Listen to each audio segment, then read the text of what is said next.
Bueno, entonces vamos a empezar con la clase de hoy. Bueno, hoy vamos a completar la perspectiva de la energía potencial eléctrica.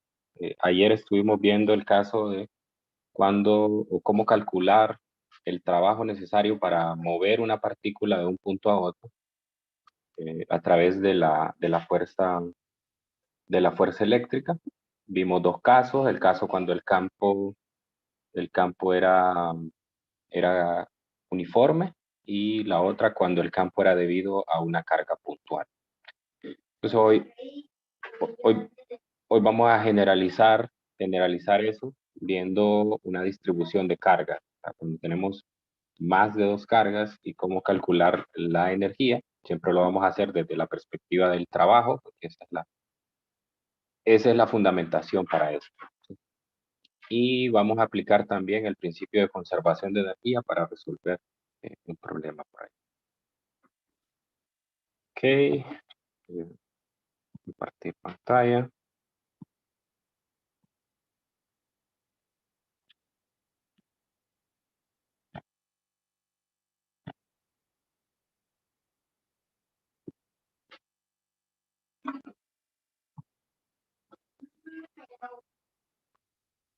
Okay.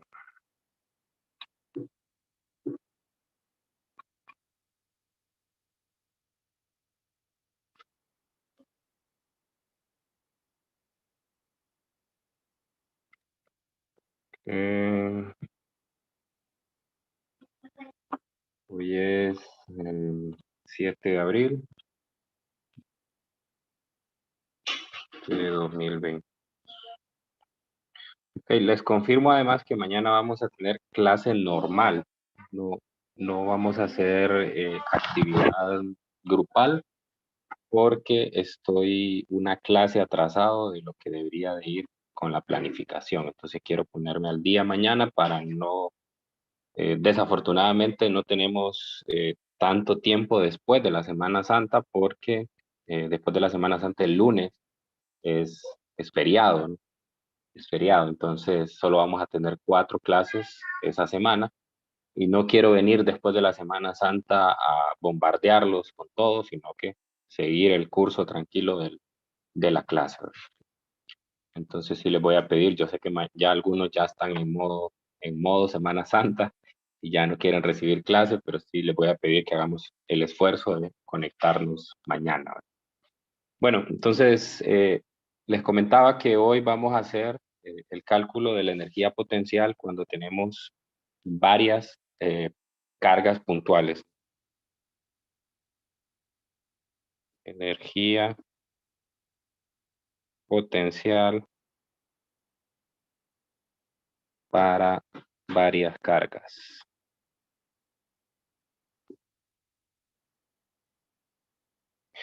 Ok, entonces en este caso lo que vamos a hacer es que como tenemos varias cargas, eh, el sistema, el sistema se construye. Imagínense que de alguna manera tengo las cargas puntuales, qué sé yo, en algún punto por acá. Entonces, pensemos en un punto donde las cargas están inicialmente. En este caso, poner 4 cargas. Entonces, ahora imagine que la carga, la primera carga, me la traigo para formar una configuración. Entonces, esta carga se va a mover alrededor de una trayectoria cualquiera, no importa. Vimos que el trabajo es independiente de esa trayectoria. Lo vamos a mover hasta colocarlo aquí en una posición dada. Entonces, aquí sería la carga 1 y hay un trabajo asociado que le voy a llamar W1. W1, así, solo W1 es el trabajo para mover la partícula 1 desde la posición inicial hasta la posición final le va a corresponder en la configuración de cargas que quiero. Entonces sabemos que este trabajo es el negativo del cambio en la energía potencial para la carga 1. Después vengo y traigo a otra de las partículas, pues puedo decir que la pongo aquí, la partícula Q2, la muevo desde, qué sé yo, la posición donde tenía, por una determinada trayectoria, la cual es arbitraria, y también asociado a este proceso, pues voy a tener un trabajo 2, que va a ser el negativo del cambio de la energía potencial para la carga número 2. Voy a poner una más para no hacer tan largo esto. Voy a poner aquí una tercera carga. Puedo poner todas las cargas que quiera, ¿verdad? Pero no quiero hacer tan largo este desarrollo. Es lo mismo, ¿no? La traigo alrededor de una trayectoria arbitraria y asociado a ese movimiento de la partícula, pues hay un trabajo y por ende un cambio en energía potencial. Entonces ya aquí en la izquierda tengo realmente dónde están las partículas finalmente después de hacer ese movimiento. Entonces asociada a esto, pues hay una distancia, la cual sería R23, una distancia entre ellas, esta sería R13 y esta sería pues R12, R1. Bueno, entonces a mí me interesa calcular la suma de todas esas contribuciones. Por ejemplo, voy a desarrollar una nada más, que es el trabajo 1. Trabajo 1 sería el cambio en la energía potencial para la partícula 1. Entonces sería el potencial, la energía potencial final menos la energía potencial inicial. Bueno, resulta que, esto es para la partícula 1. Entonces resulta que cuando nosotros vimos aquí en la clase de ayer, aquí está, cómo es el potencial, cómo se comporta el potencial para la energía potencial para dos partículas, ¿no? Y concluimos que en las dos gráficas de la relación que hay entre U y R, pues si R tiende al infinito, entonces la energía potencial es igual a cero, igual a cero. Por lo tanto, la energía potencial en un punto muy lejano siempre la vamos a considerar cero.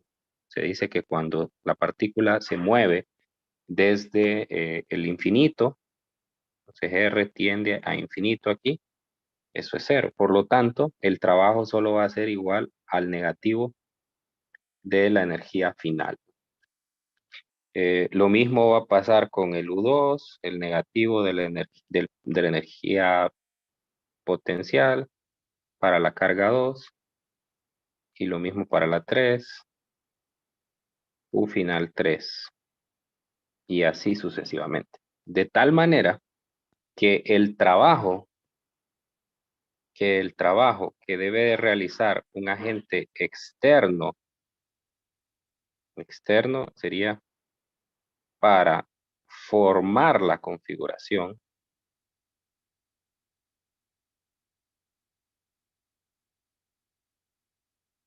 pues es la suma de todas esas contribuciones. Vendría a ser el negativo de la suma de las energías. Sería la energía potencial de la 1, la de la 2, la de la 3, etcétera. Y así. Entonces, ¿cómo se generaliza? ¿Cómo se generaliza esto? Como que el trabajo que ejerce una fuerza externa para formar una configuración es el negativo del trabajo, bueno, no el negativo del trabajo, sería el negativo de la energía potencial potencial eléctrica del sistema, ¿no? Que es la sumatoria de todas que están atrás. Y entonces, por lo tanto, nosotros tendríamos una sumatoria aquí. El negativo, vamos a ver. Aquí tiene que haber un signo menos. Aquí tiene que haber un signo menos porque el trabajo externo tiene que ser el negativo. Sí, esto es algo que vimos nosotros en termodinámica. El trabajo que realiza un agente externo es el negativo del trabajo del sistema, ¿no? Que realiza el sistema. Entonces hay que usar este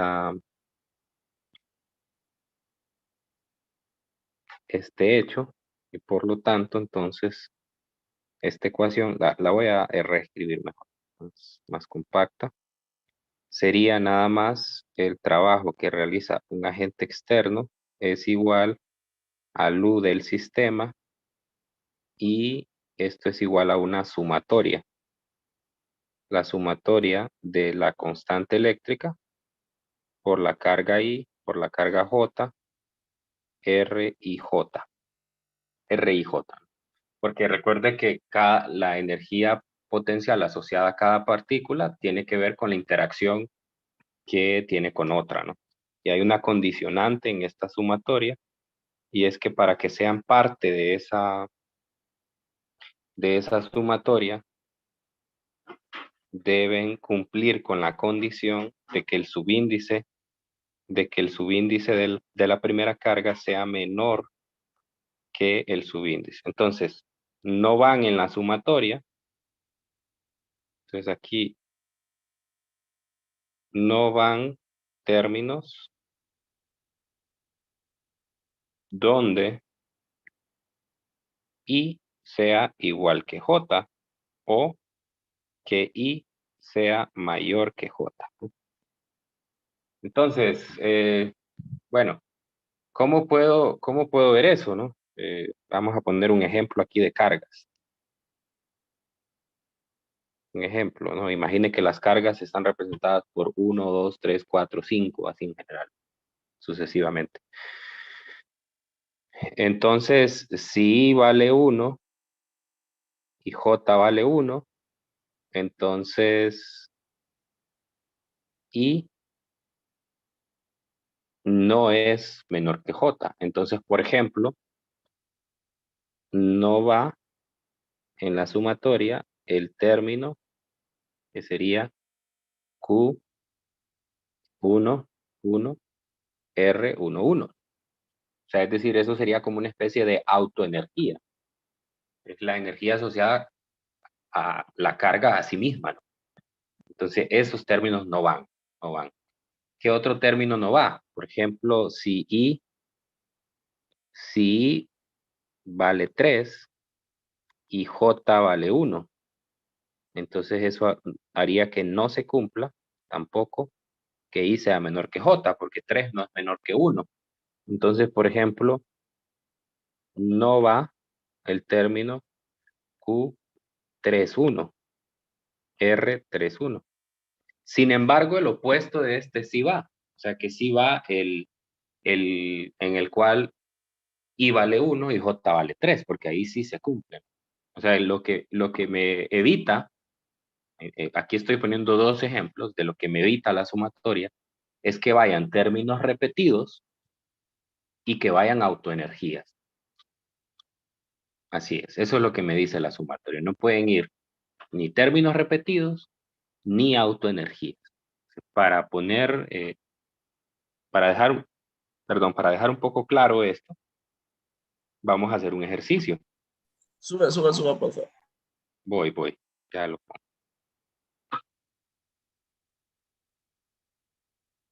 Ok, entonces vamos a hacer un ejercicio.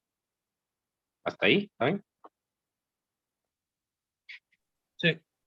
Un ejercicio que tiene que ver con formar una configuración de cargas y cuál es el trabajo asociado para esto.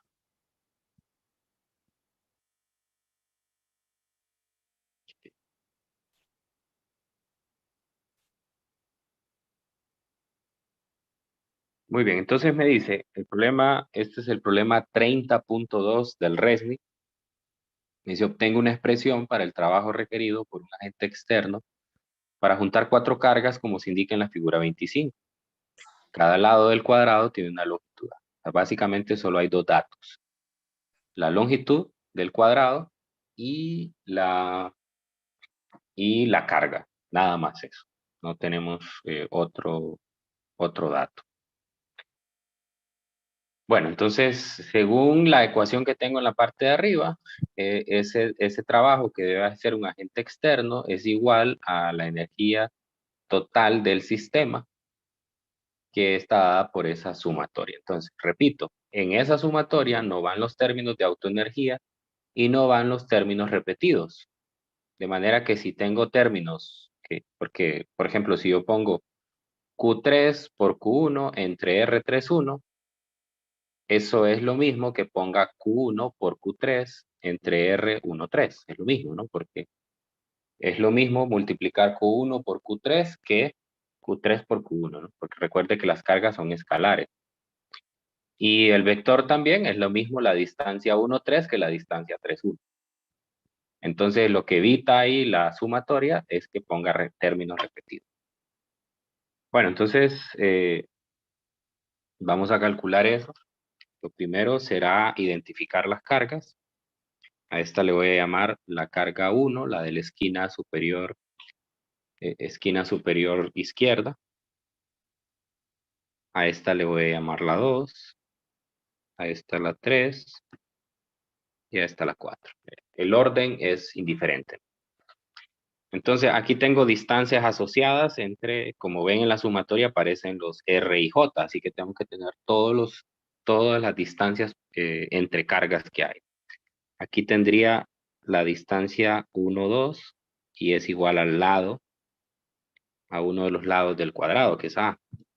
Aquí tengo la otra distancia, que sería R2, 4, y es igual al lado A. Este sería R1, 3, y también sería igual a A. Y aquí R3, 4, y sería igual a A. Las otras distancias son las que están en las diagonales.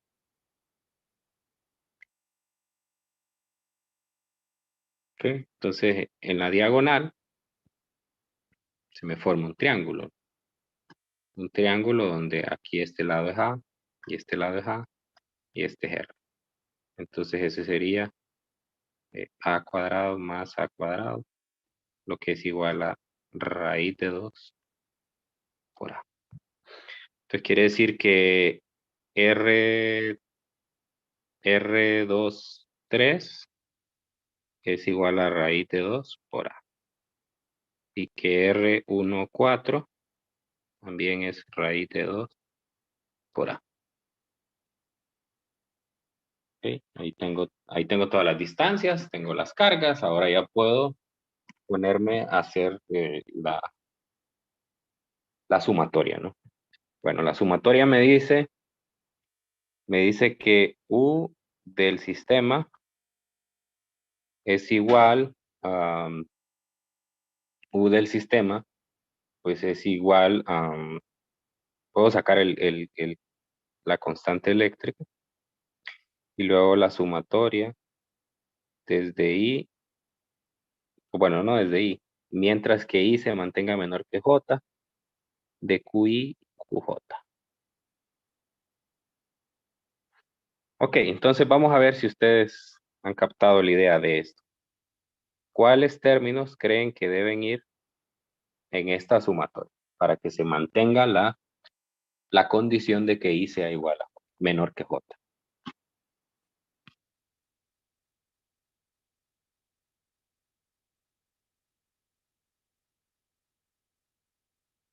¿Qué términos?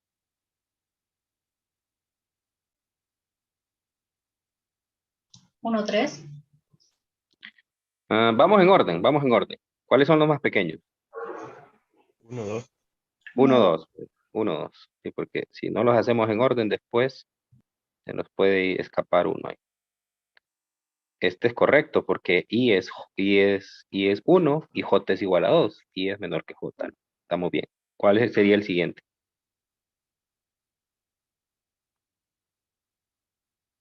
El 1, 3. 1, 3. Siguiente.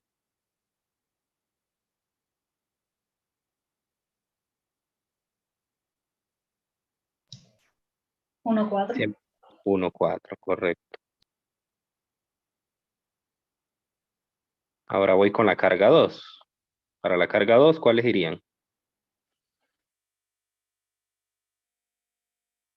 2, 3. 2, 3, correcto. De 1, 2 no puede ir, perdón, 2, 1 no puede ir porque ya puse 1, 2. 2, 2 tampoco. 2, 3 sí. Y 2, 4 También. también. Entonces sería 2, 4. Y finalmente, pues ya terminamos. 3, 4.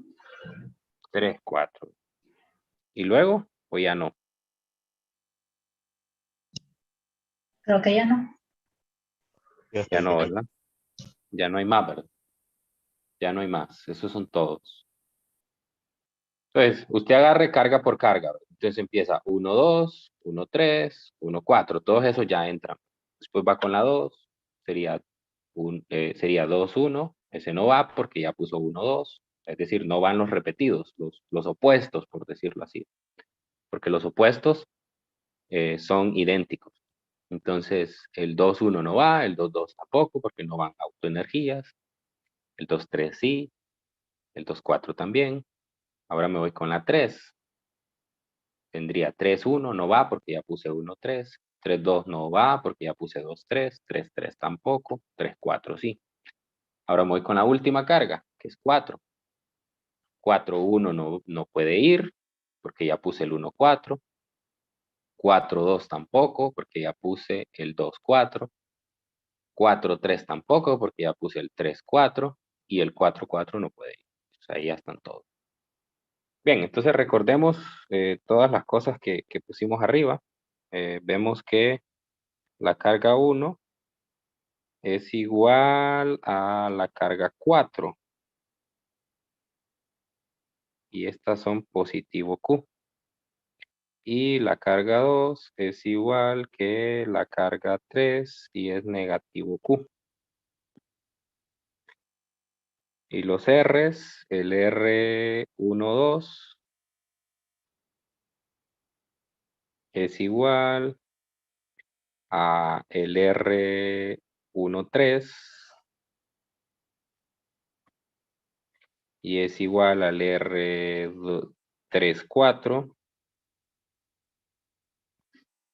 y es igual al R2, 4. Estos todos son A. Y el R2, 3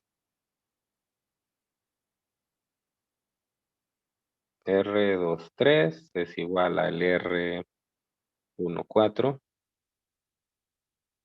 y es igual a raíz de 2 por A. Entonces ahora lo que corresponde es sustituir todo eso en la parte de arriba. Recuerde que en la energía las cargas sí se multiplican con su signo. Aquí no va una barra de valor absoluto porque recuerde que la energía es un escalar y no un vector. Entonces, aquí pueden quedar en esa sumatoria de arriba, pueden quedar términos positivos y términos negativos de acuerdo a la multiplicación de las parejas de carga. Ok, entonces, el trabajo que debe realizar un agente externo es igual al U del sistema, que es K sub B. Ok, la primera me queda Q1 por Q2, entonces quedaría más Q por menos Q, entonces me queda menos Q cuadrado. Entre un R1, 2, que es A. Segundo término, Q1 por Q3. 1 por 3 es más Q por menos Q. Pues me quedaría menos Q cuadrado. 1, 3 también es A. Siguiente sería 1, 4. 1, 4 es Q por Q. Entonces es más Q cuadrado. Y 1, 4, el R es raíz de 2 por A. Siguiente sería el 2, 3. 2 por 3 sería menos por menos, más Q cuadrado. Y el R2, 3 es raíz de 2 por A. Ahora voy con 2, 4. 2, 4 es menos Q por Q. Sería menos Q cuadrado. Y R2, 4 pues es A. Y el último, 3, 4, también es negativo Q cuadrado. Y esto es A. Bueno, entonces veo que tanto este término como este son idénticos, ¿no? Entonces lo sumo y este es idéntico con este. Entonces el trabajo que realiza el agente externo sería K sub E por menos 4 veces Q cuadrado sobre A más 2 raíz de 2 Q cuadrado sobre A. Entonces veo ahí que tengo de factor común el Q cuadrado entre A. Así que lo factorizo. K Q cuadrado sobre A. Y en el paréntesis me va a quedar 2 raíz de 2, pero 2 raíz de 2 es raíz de 2, ¿no? 2 entre raíz de 2 es raíz de 2. Menos 4. Ahí está. Y esa es la respuesta. Si usted quiere, puede sacar el equivalente decimal de ese raíz de 2 menos 4 y sustituirlo ahí, ¿verdad? Pero tampoco, eso es opcional. Muy bien, entonces ahí tengo la solución completa del problema. Muchísimo más corto el trabajo porque aquí lo que estoy haciendo es algo equivalente a lo que hacía con la ley de Coulomb. Con la ley de Coulomb venía y decía, tengo un cuadrado y quiero calcular cuál es la fuerza resultante sobre la carga de una esquina, por ejemplo. Entonces tenía que dibujar los 3 vectores de atracción o repulsión sobre esa carga y después empezar a hacer toda la suma vectorial y así hasta encontrar magnitud y dirección de esa fuerza. Entonces, esto se parece un poco, si se fijan, ¿no? Solamente que aquí lo que tengo es una suma escalar y por lo tanto, pues, el trabajo es mucho más fácil. Bien, ahí solo hay que tratar de familiarizarse bien con esa sumatoria, entender cuáles son los términos que van y cuáles los que no.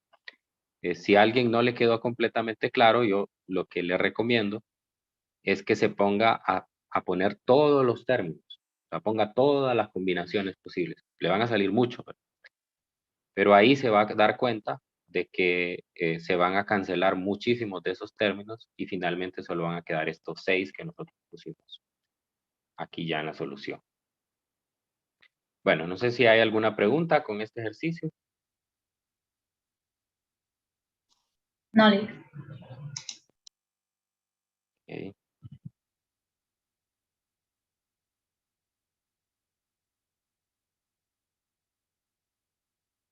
Bueno, entonces, para cerrar el tema de energía potencial, vamos a ver un segundo tipo de problemas, que son problemas en los cuales nosotros tenemos que aplicar el principio de conservación de energía. Estos problemas, como ya vimos anteriormente, la fuerza de Coulomb, fuerza de interacción entre partículas, es una fuerza conservativa. Entonces, si para una pareja de cargas solo está actuando esa fuerza, entonces podemos decir que la energía mecánica del sistema se conserva. Eso implica que nosotros tengamos que despreciar la fuerza de la gravedad. Pero, pues, ese cálculo se hace casi siempre los libros traen un problema donde a uno lo ponen a calcular eso. bueno, no sé si es en este capítulo, tiene que haber sido en el capítulo 21.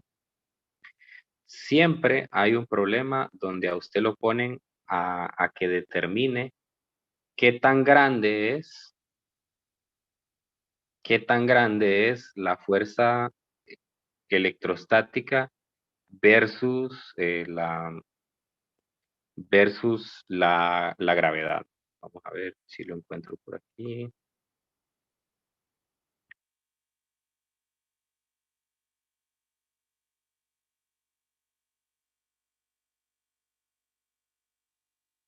Casi siempre está.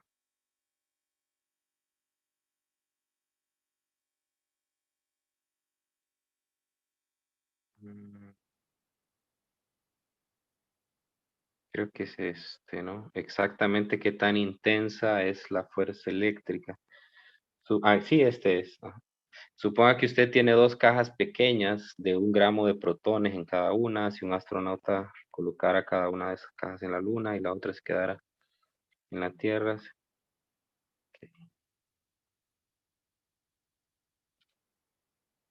Necesito tomar en cuenta. Ok, sí. Un experimento como ese es el que se hace, ¿no? O sea, lo que uno nota, y en la medida que va avanzando en la física, es que de las 4 interacciones fundamentales, eh, las interacciones actúan de acuerdo a la distancia que hay entre los objetos. Por ejemplo, la gravedad actúa entre objetos muy masivos y objetos que están muy lejos entre sí, ¿no? Por ejemplo, sistema Tierra-Luna. En el caso de las partículas, si ustedes se han fijado, las distancias en las cuales las partículas están son distancias muy pequeñas y por lo tanto entonces actúa ahí mayormente la fuerza de electrostática, ¿no? Si las partículas fueran mucho más masivas, entonces ahí se volvería, acuérdese que la fuerza de gravitación de Newton es directamente proporcional al producto de las masas. Y lo que nosotros hemos visto con las partículas que trabajamos aquí, que casi siempre son protones y electrones, es que sus masas son extremadamente pequeñas. Son del orden de a la -27, -31. Entonces, cuando hace ese producto de las masas, eso todavía se hace más pequeño y hace que la fuerza de gravedad sea muchísimo más pequeña que la eléctrica. Entonces, en la mayor parte de los problemas, como este que vamos a trabajar ahora, se desprecia la acción de la fuerza de la gravedad. Y de hecho aquí me lo dicen. Se suponga que las dos esferas pueden considerarse como cargas puntuales y que se ignora la fuerza de la gravedad. Entonces, cuando hablamos de conservación de energía, entonces decimos la energía mecánica en un punto 1 es igual que la de un punto 2. Y solo hay dos formas de energía. Cinética, debido a movimiento de partículas, y potencial eléctrica, que es precisamente con la que estábamos trabajando anteriormente. Entonces, esta ecuación es la que vamos a aplicar para resolver los problemas. Entonces, bastará con que usted defina 2 puntos en la trayectoria de las partículas y entonces puede aplicar esta ecuación y despejar para una de las variables. Entonces, me dice que una esfera pequeña tiene una carga Q1 de menos 2.8 microcoulomb. Es la que se muestra a la derecha en la figura.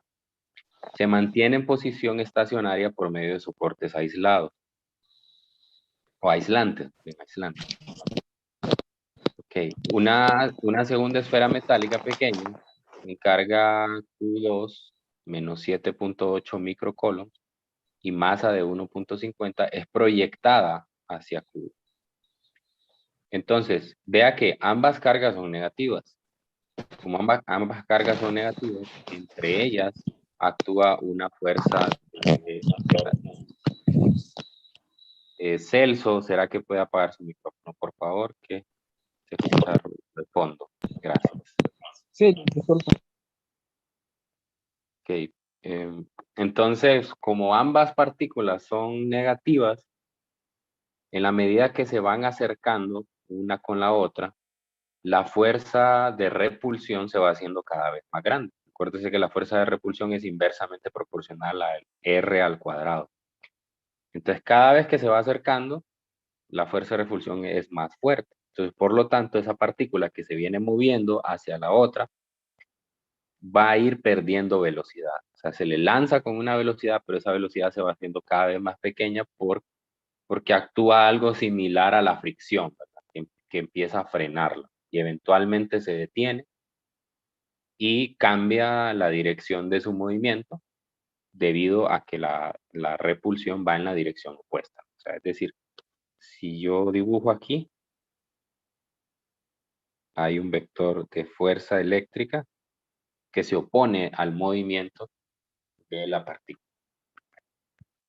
Entonces, me dan una medición de la velocidad cuando las partículas están entre sí a 80 centímetros. Me dicen que la velocidad es de 22 metros por segundo.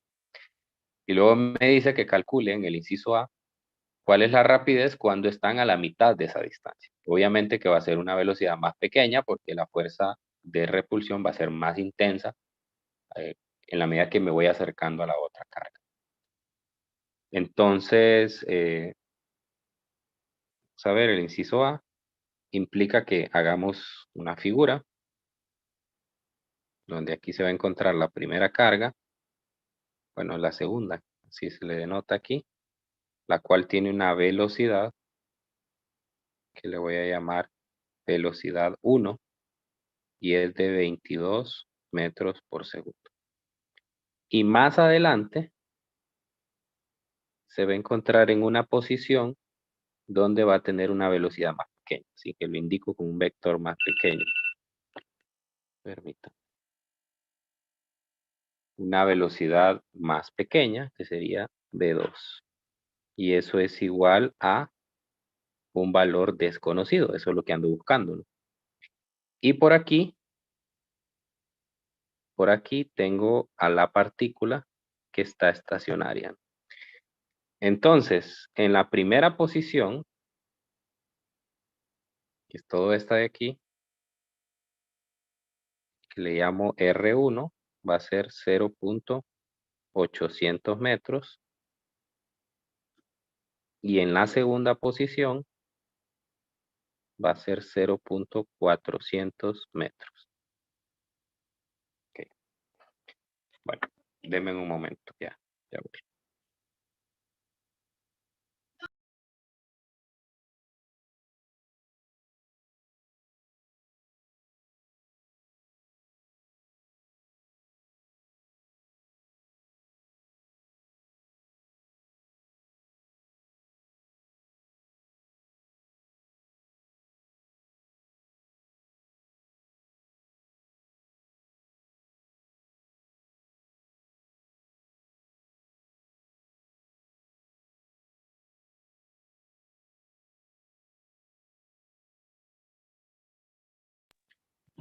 Sigamos.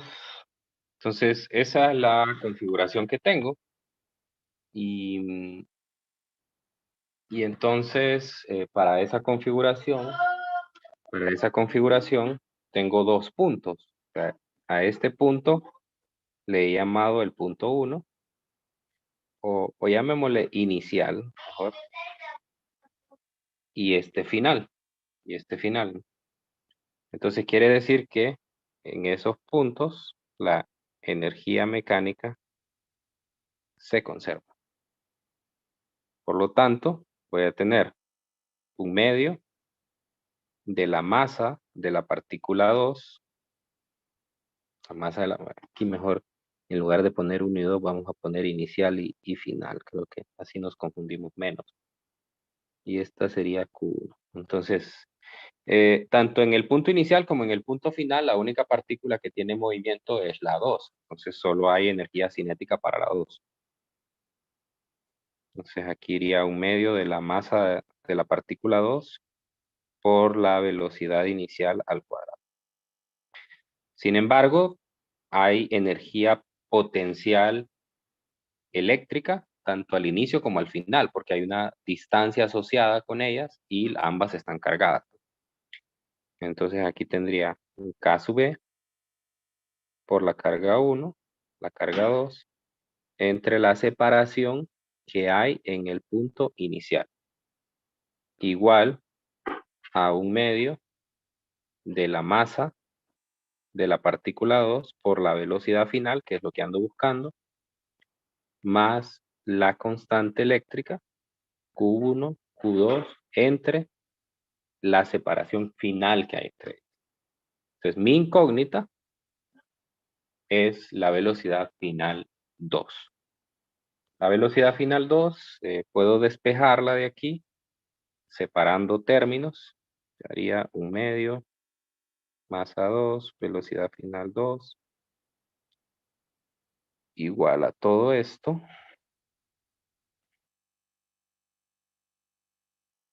Dejarlo aquí. Todo esto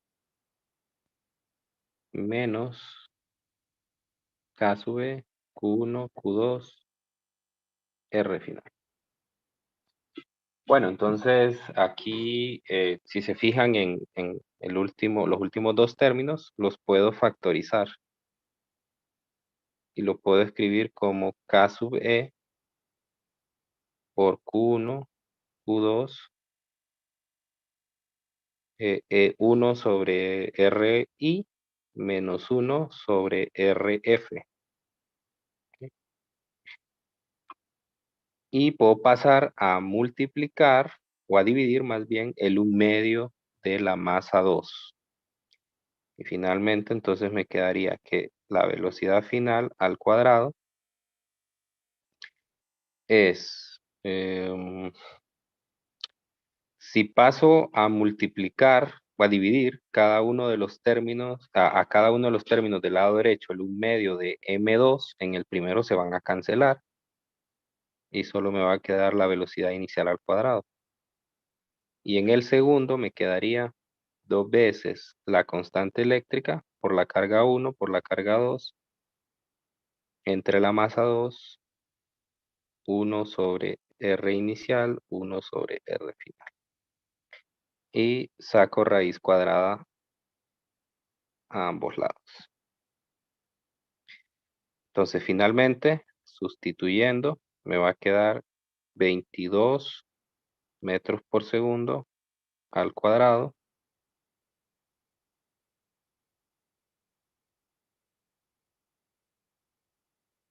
Y necesito mucho espacio. 22 metros por segundo más 2, 9 por 10 a la 9 newtons por metro cuadrado, coulomb cuadrado. Las cargas son, a ver, menos 2.8 por 10 a la menos 6 coulomb y menos 7.8 por 10 a la menos 6 coulomb por 1 menos R inicial, que es 0.8 metros, menos R final 0.4 metros.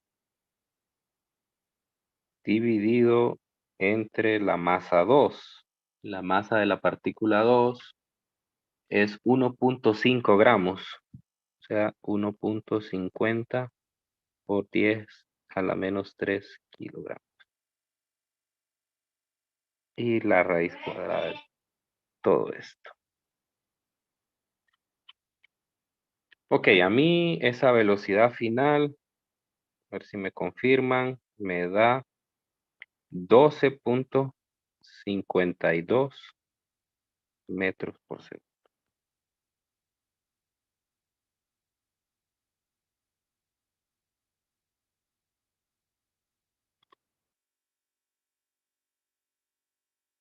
Confirmen esa respuesta.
¿Eso les da? 12.52.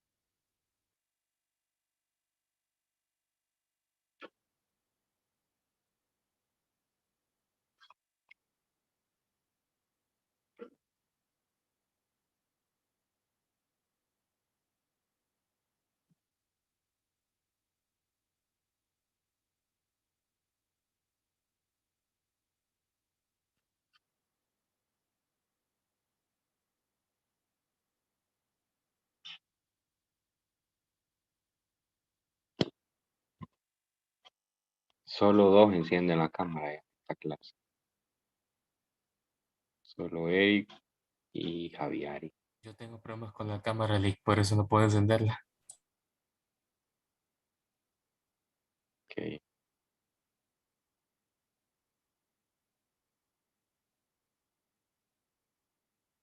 Y no puedo saber si están trabajando o están acostados.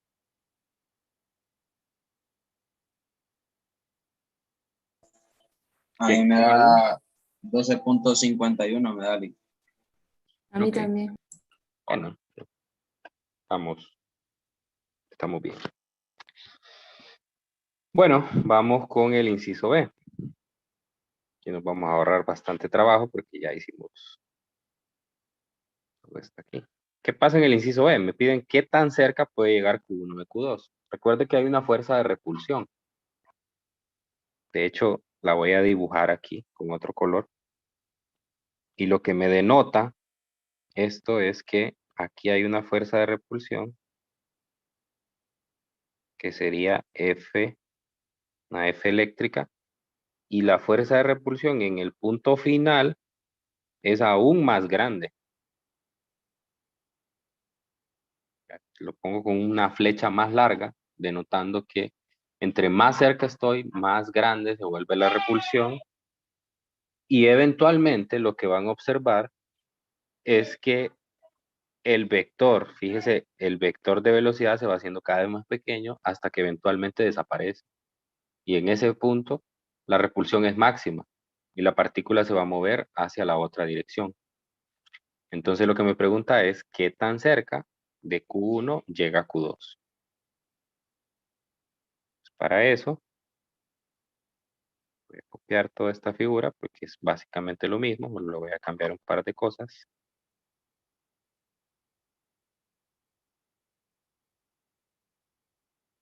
Entonces voy a tomar siempre de referencia para el punto inicial, cuando la distancia es 0.8 metros. Bien podría tomar el de 0.400, pero pues no quiero modificar tanto la figura que ya tenía. Entonces, ¿cuál es la diferencia aquí respecto al anterior? Que en el punto final, la velocidad es cero. O sea, ahí ya desaparece la flecha de velocidad. Y no conozco a qué distancia es ese punto. O sea, que le voy a poner aquí nada más R. Y eso es lo que ando buscando. Eso es lo que ando buscando. Entonces, hago lo mismo que en el problema anterior. Incluso voy a copiar las primeras dos líneas. Porque la ecuación es similar, solamente que aquí se me va a cancelar un término. Este término se me va a volver cero, porque en ese punto, el punto final, la velocidad de la partícula 2 es cero. Y yo lo que ando buscando es precisamente ese R final que está ahí. O sea, esta es mi incógnita. Bueno, entonces despejo para esa incógnita. Ok, entonces lo que tengo que hacer es, ya tengo separados los términos y si se fija, el R lo tengo en el denominador. Entonces para eso lo mando a multiplicar y el otro término lo mando a dividir. O sea que me quedaría R igual a 1/2 de la masa 2 por la velocidad 1 al cuadrado más K sub B Q1 Q2 entre R inicial en el denominador y en el numerador me quedaría K sub B Q1 Q2. Entonces ahora ya solo sustituyo. Sería 1/2 de la masa. La masa es 1.5 por 10 a la menos 3.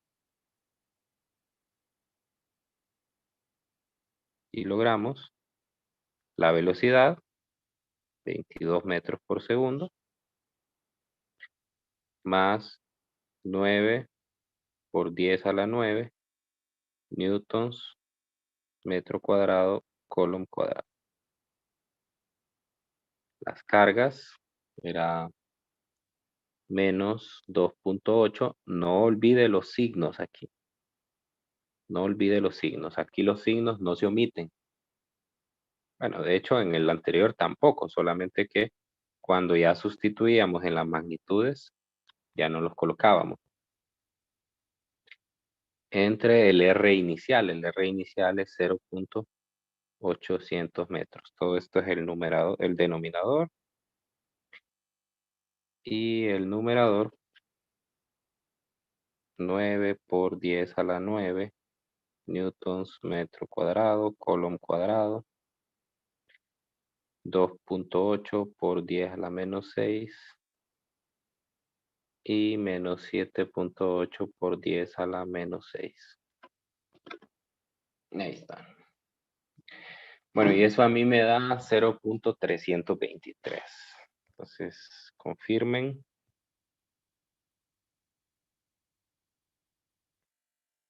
.323. Obviamente tiene que ser una distancia más pequeña que la que calculé, donde calculé la velocidad en el inciso A, ¿no? Porque ahí la velocidad no era 0. Tiene que acercarse más para que su velocidad se vuelva a 0.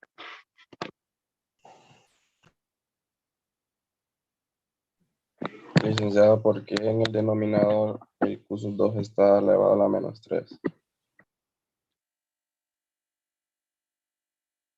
¿Cómo? ¿Por qué en el denominador el Q sub 2 está elevado a la menos 3? Ah, sí. No está malo. Es a la menos 6. Sí, está malo aquí. Menos 6. Porque es microcolumn. Sí, fue mi error.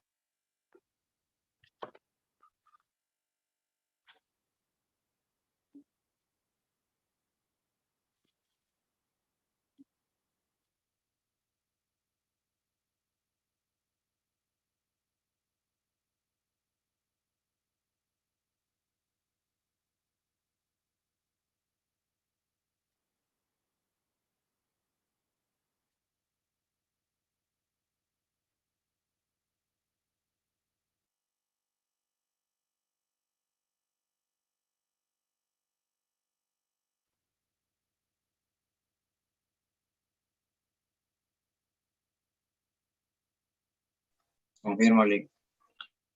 ¿Eso les da? Bueno, entonces, ahí está, ¿no? Ese es un problema muy clásico de esta temática. También se puede abordar desde el siguiente tema que vamos a ver mañana, pero son problemas clásicos, ¿no? Es muy probable que un problema de este tipo salga en el examen porque es parte de los objetivos mínimos de la clase, donde básicamente lo que está haciendo es aplicando el principio de conservación de energía, pero cuando la forma de energía potencial es energía potencial eléctrica. Entonces, este tipo de problemas deberían ser muy familiares para ustedes porque ya usaron el principio de conservación de energía cuando estaban en el curso de física anterior, que usaban energía potencial gravitacional, incluso en algunos hasta energía potencial elástica. No se da el caso aquí, por ejemplo, potencial elástica es muy raro y no tendría mucho sentido porque si un resorte actuaría sobre una carga, lo más probable un resorte es un objeto metálico. Entonces eso descargaría a la partícula cargada, ¿no? Y además que tendría que ser un micro resorte Es poco probable eso. Y como les había mencionado, la energía potencial gravitacional se desprecia porque la energía o la fuerza de gravitación es muchos órdenes de magnitud más pequeña que la electrostática. Entonces, aunque formalmente debería de ir ahí, formalmente debería de ir, no provocaría una contribución significativa. Entonces, por eso. Bueno, no sé si hay alguna pregunta antes de cerrar la clase.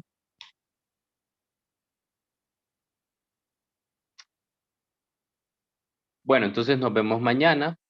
De nuevo, les pido el favor, sé que ya están en modo vacaciones, pero es necesario que volvamos después de la Semana Santa tranquilos y no apresurados a ver muchos temas.